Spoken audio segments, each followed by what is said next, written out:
जय हिंद दोस्तों, I welcome you back to this new video. आज हम बात करेंगे बलूचिस्तान की जो प्राइम मिनिस्टर हैं नीलमा कादरी। वो जो हैं उनने गवर्नमेंट इन एग्ज़ाइल स्थापित कर रखी है इस समय, और प्राइम मिनिस्टर मोदी से गुजारिश कर रही हैं कि हमें जो है कि बलूचिस्तान को पाकिस्तान से आज़ाद होने में मदद कीजिए। तो इस वीडियो में हम इसके बारे में डिटेल से चर्चा करेंगे एंड साथ ही साथ समझेंगे बलूचिस्तान का इतिहास और क्या प्रॉब्लम्स बलूचिस्तान में इस समय हो रही हैं। तो सबसे पहली चीज़ तो देखिए, प्राइम मिनिस्टर मोदी का यहाँ पे नीलिमा कादरी जो हैं यहाँ पे सपोर्ट मांग रही हैं, बोल रही हैं कि हमको जो है बलूचिस्तान के एक्सप्लॉयटेशन से बचाइए। साथ ही साथ जो भी एट्रॉसिटीज़ पाकिस्तान और चाइना मिलकर बलूचिस्तान के ऊपर कर रहा है, जितने भी ह्यूमन राइट वायलेशंस पाकिस्तान और चाइना ने मिलकर वहाँ पे किए हैं, तो उसको बचाने में मदद करिए। साथ ही साथ हमारे देश को आज़ाद कराइए। अब देखिए, बहुत ज़्यादा क्रिटिकल टॉपिक हो जाता है इंडिया के लिए, क्योंकि देखिए, अगर हमें इस रीजन में कोई एक सपोर्ट करने वाला जो रीज़न है वो है बलूचिस्तान। पूरे अगर हम बात करें पाकिस्तान के अंदर, तो बलूचिस्तान का सपोर्ट काफ़ी ज़्यादा इम्पोर्टेंट हो जाता है। और कुछ समय पहले ये उत्तराखंड आई और इनने जो है कि पूजा भी करी थी। तो बेसिकली ये इंडिया का सपोर्ट गेन करने के लिए ऐसा कर रही हैं, और साथ ही साथ जो है कि अभी इनने गवर्नमेंट इन एग्ज़ाइल यहाँ पे स्थापित कर रखी है। तो बात करेंगे, देखिए, गवर्नमेंट ऑफ एग्ज़ाइल की अगर मैं बात करूँ, पहली चीज़ क्या है कि कोई भी ऐसी गवर्नमेंट होती है जो क्लेम करती है अपनी कंट्री पे लेजिटिमेट गवर्नमेंट, लेकिन कुछ परिस्थितियों के कारण वो वहाँ पे रूल नहीं कर पाती है। वेरियस रीज़न यहाँ पे हो सकते हैं, ठीक है ना। अपनी जो भी लीगल पावर है वो वहाँ पे जो है कि उसको यूज़ नहीं कर पाती है, और साथ ही साथ वो दूसरी टेरिटरी में जाके अपनी गवर्नमेंट को स्थापित करती है। जैसे कि अगर मैं एग्जांपल की अगर मैं बात करूँ, तो जैसे चाइना से जो है तिब्बत में जो है कि पहले खुद अपना ऑटोनोमस रीजन हुआ करता था। वहाँ पे खुद की अपनी गवर्नमेंट थी, ठीक है। तो अभी जो तिब्बतन एडमिनिस्ट्रेटिव है वो इंडिया में आके, आपको पता है कि इस समय एग्ज़ाइल में है। तो एक एग्जांपल तो ये हो गया। दूसरा एग्जांपल अगर मैं दूँ तो काफ़ी ज़्यादा इम्पोर्टेंट रहता है, वो है नेताजी सुभाष चंद्र बोस जी का।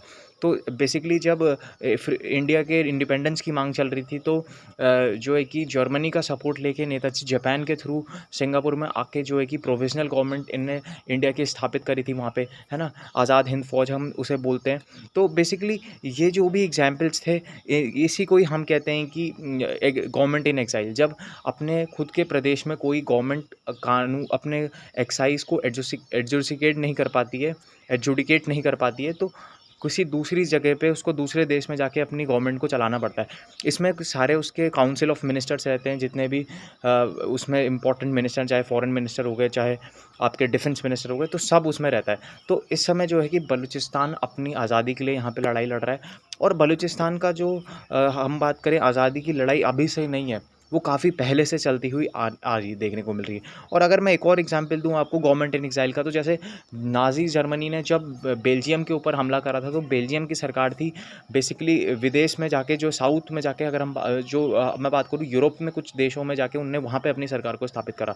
तो बेसिकली जब आपके पास कोई ऐसी कंडीशन ना हो, जिस सूटेबल कंडीशन ना हो, जब आप अपनी खुद की सरकार को अपने देश में ना चला पाएँ, तो उसी समय जो एक कंडीशन पैदा होती है, उसी को हम बोलेंगे बेसिकली गवर्नमेंट इन एक्साइल, जो बाहर जाके गवर्नमेंट को स्थापित करना पड़ता है। अब मैं बात करता हूँ बलूचिस्तान के मैप की। तो आपको ये पार्ट दिख रहा है बलूचिस्तान का, ठीक है।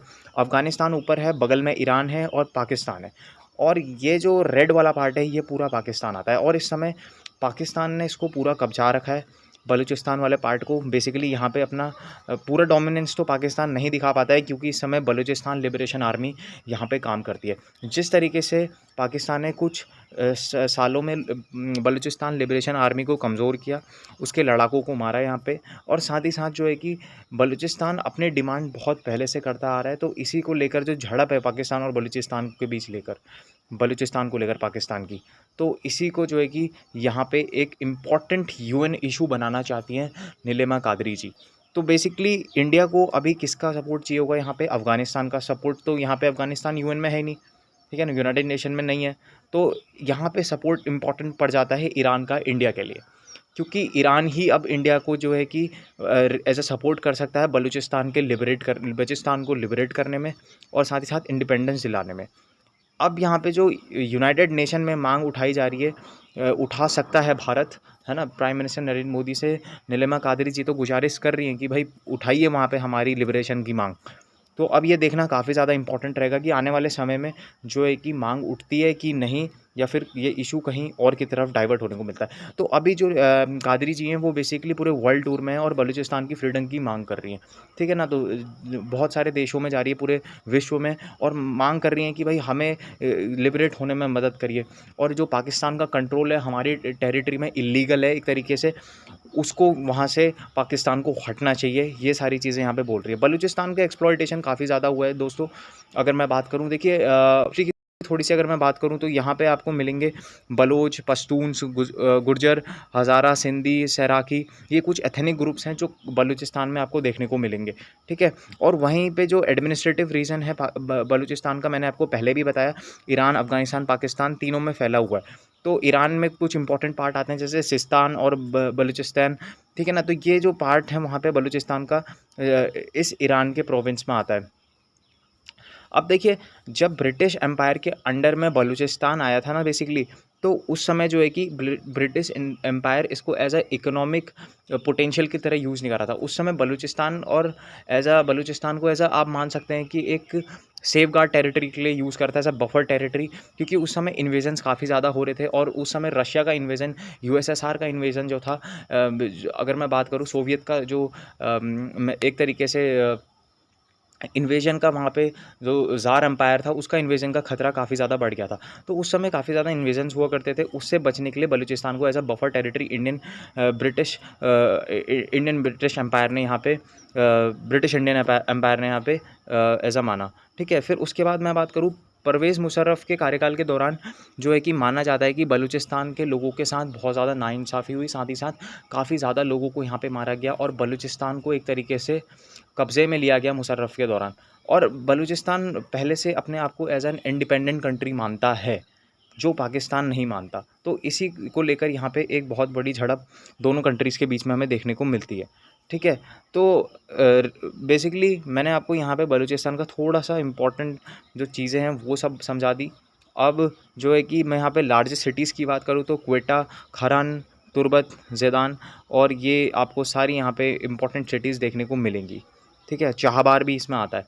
अब बलूचिस्तान में बेसिकली जब यहाँ पे मिनरल्स काफ़ी ज़्यादा पाए जाते हैं, तो बेसिकली इसका एक्सप्लॉइटेशन यहाँ पे काफ़ी ज़्यादा हुआ है। इल्लीगल माइनिंग पाकिस्तान काफ़ी ज़्यादा करता है, रीजन में कैप्चर करके, और साथ ही साथ जो है कि बलूचिस्तान को मैंने बताया कि न्यूमरस एट्रॉसिटीज़ यहाँ पे हो चुकी है।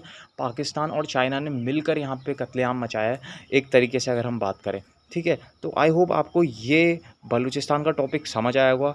मिलते हैं नेक्स्ट वीडियो के साथ, तब तक के लिए बाय, जय Hind, take care and subscribe to our YouTube channel. Thanks for listening, thanks for watching.